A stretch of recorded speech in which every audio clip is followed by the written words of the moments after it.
The streaming landscape is shifting at breakneck speed as Peacock battles massive quarterly losses while racing toward a profitability milestone. Despite recording a $432 million loss in early 2026, the platform is seeing explosive subscriber growth that has now reached 46 million paying users.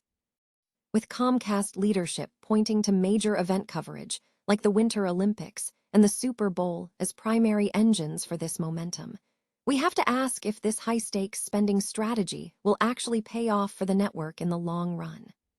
Your brand new iPhone deserves the best protection, and the iLume 3-Pack Screen Protector Plus 3-Pack Camera Lens Protector has you covered. Don't take risks with your iPhone. Click the link in the video description to shop now on Amazon. Creative powerhouses are joining forces again as the BBC and NBC Universal announce the winners of their latest high-stakes unscripted format tender. Production companies Expectation and Plegazoid have officially beaten out the competition to develop a bold and innovative new studio-based game show designed for global audiences. This collaboration marks another major move for these broadcasters as they look to replicate the massive success they previously found with hit shows like The Traitors. The stakes for this new game show project are incredibly high for the chosen developers, as the winning concept will be moving immediately into a non-transmission pilot for both the BBC and NBC. Creative leaders Ben Wicks and David Flynn are already promising a reinvention of the genre that captures the intense drama and jeopardy found in today's biggest reality hits. It is a massive opportunity for the teams involved to deliver a project that could potentially become the next worldwide phenomenon in television. A federal court has officially dismissed Sean Diddy Combs' $100 million defamation lawsuit against NBC Universal regarding the documentary Diddy, The Making of a Bad Boy. Judge Phaedra F. Perrybond ruled that Combs failed to meet the necessary legal thresholds for defamation, noting that the documentary provided a nuanced approach by including multiple viewpoints. With this major legal challenge now thrown out, the spotlight remains firmly fixed on the mogul's ongoing public and legal controversies. Make sure to hit that like button, subscribe to the channel, and ring the bell so you never miss another update. Ever wonder if the streaming wars are actually winnable, or if we're all just watching a multi-billion-dollar bonfire? NBC Universal's Peacock is the perfect case study for this madness. On one hand, the service just hit a massive 46 million subscribers. That's a jump from 41 million a year ago. On the other hand, the financial reality is a bit of a gut punch. Peacock reported a loss of $432 million in just the first quarter of 2026. To put that in perspective, they lost nearly double what they lost during the same period last year. So, why the massive gap? Well, it turns out that while they're raking in $2 billion in revenue thanks to higher prices and a massive surge in sports fans tuning in for the NBA, the Super Bowl, and the Winter Olympics, the costs of capturing that audience are astronomical. Comcast executives are doing their best to keep investors calm, with CFO Jason Armstrong calling this a turning point and promising that profitability is finally on the horizon. But look closer at the wider Comcast empire, and you'll see the cracks in the foundation. Their traditional cable and broadband businesses are bleeding customers as the world shifts away from old-school TV, and leadership isn't exactly sugarcoating it. Co-CEO Michael Kavanagh admitted that things aren't going to get easier anytime soon. It's a fascinating, if precarious, balancing act. They're pouring money into high-stakes sports content to fuel Peacock's growth, while their legacy business is shrinking beneath them. It leaves us with the ultimate question. How long can these media giants keep spending billions on content before they actually have to prove this model is sustainable? Are we at the peak of streaming, or is the most expensive part of the show still yet to come? Let me know your take in the comments below, and don't forget to subscribe for more deep dives into the business of entertainment. What happens when you combine the best of British creativity with the massive reach of American television? You get a hunt for the next global phenomenon. The BBC and NBC Universal are at it again, and they've just dropped the results of their highly competitive search for the next big unscripted hit. Think about it. This is the same powerhouse partnership that gave us The Traders and Destination X now. They've crowned two UK-based production companies, Expectation and Plegazoid, as the winners of their latest tender. So, what's the secret sauce?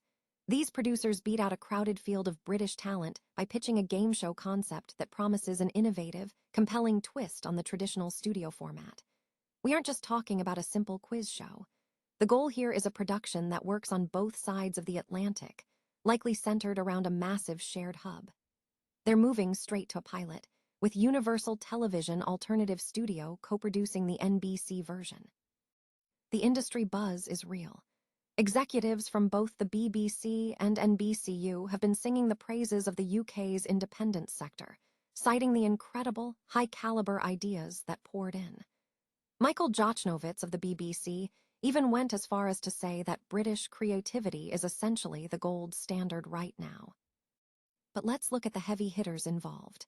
Expectation, led by industry veterans Tim Hinks and Peter Fincham, the minds behind Clarkson's Farm and Plegazoid, helmed by former Endemol creative David Flynn, are not messing around. They've promised a show with the high-stakes jeopardy of reality television where, in the words of Flynn, ordinary people will risk it all to win big. Ben Wicks of Expectation put it bluntly, opportunities this massive are rare, comparing this win to England actually winning the World Cup. It's that big of a deal. We're talking about a bold, high-budget gamble on a format designed to travel across borders and capture global audiences. It's an exciting time for unscripted TV, and I want to hear your take. Do you think the next massive global hit is coming from a studio game show? Or has the reality genre moved past that? Drop a comment below and let me know. If you enjoyed this deep dive into the business of entertainment, hit that like button and subscribe for more industry updates. After all, the best stories are often the ones happening behind the screen. Ever wonder what happens when two television titans decide to bet it all on a single, game-changing idea? We have the answer, and it's shaking up the industry. The BBC and NBC Universal just wrapped up a massive, high-stakes talent hunt, and the winners are finally in. After combing through a mountain of pitches from the UK's top independent creators, these two powerhouses have selected a brand new studio game show concept from the teams at Expectation, and Plegazoid to be their next big global obsession. Think about it. This is the same partnership that brought us the worldwide phenomenon of The Traders and the high-octane mystery of Destination X. They aren't just looking for a show, they're looking for a cultural earthquake. The challenge was simple yet brutal. Pitch something original, compelling, and built for a shared production hub that can keep viewers on both sides of the Atlantic glued to their screens. The result? A concept that promises to blend the high-stakes jeopardy of reality TV with the classic, electrifying energy of a studio game show. Michael Jachnovitz of the BBC and Sharon Vuong from NBC both echoed the same sentiment.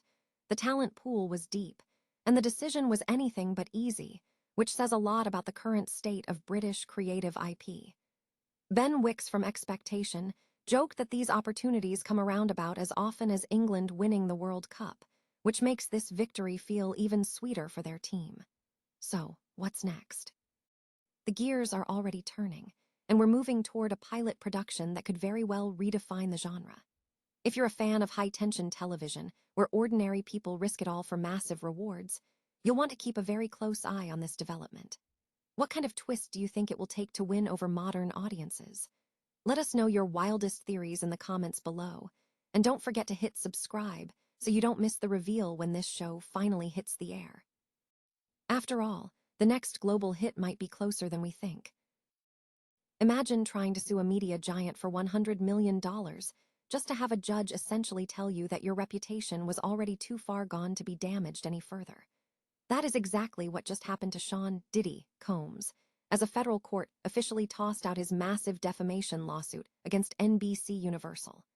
The suit targeted the documentary, Diddy, The Making of a Bad Boy, but the court was not buying the argument that this film was the source of his current woes. Judge Phaedra F. Perry Bond didn't hold back in her ruling. She pointed out that it is, in her words, inconceivable that this documentary caused any additional harm, given the mountain of controversies already swirling around the music mogul. Diddy's team had tried to claim the documentary unfairly linked him to the tragic deaths of icons like the notorious B.I.G., Heavy D, and Kim Porter, while also taking issue with how the film covered allegations of sexual misconduct. But the court saw it differently, praising the project as a carefully curated and nuanced piece of journalism that gave voice to multiple perspectives, including Diddy's own legal team. Perhaps the most brutal part of this ruling is the application of the libel-proof plaintiff doctrine. Essentially, the court ruled that Diddy's reputation was already so fractured by federal charges, the disturbing surveillance footage involving Cassie Ventura, and his own public admission of behavior he called disgusting, shameful, and sick, that this documentary couldn't have possibly made it worse. It is a stunning blow, and now, to add insult to injury, Combs may even be on the hook for NBC Universal's legal fees. This case serves as a harsh reminder that when you're already under the microscope of public scrutiny, you don't always get to control the narrative. What do you think? Was this a necessary legal battle, or just a losing fight from the start? Let me know your thoughts in the comments, and don't forget to subscribe for more updates on the legal battles shaping the industry. After all, the truth has a funny way of finding its day in court.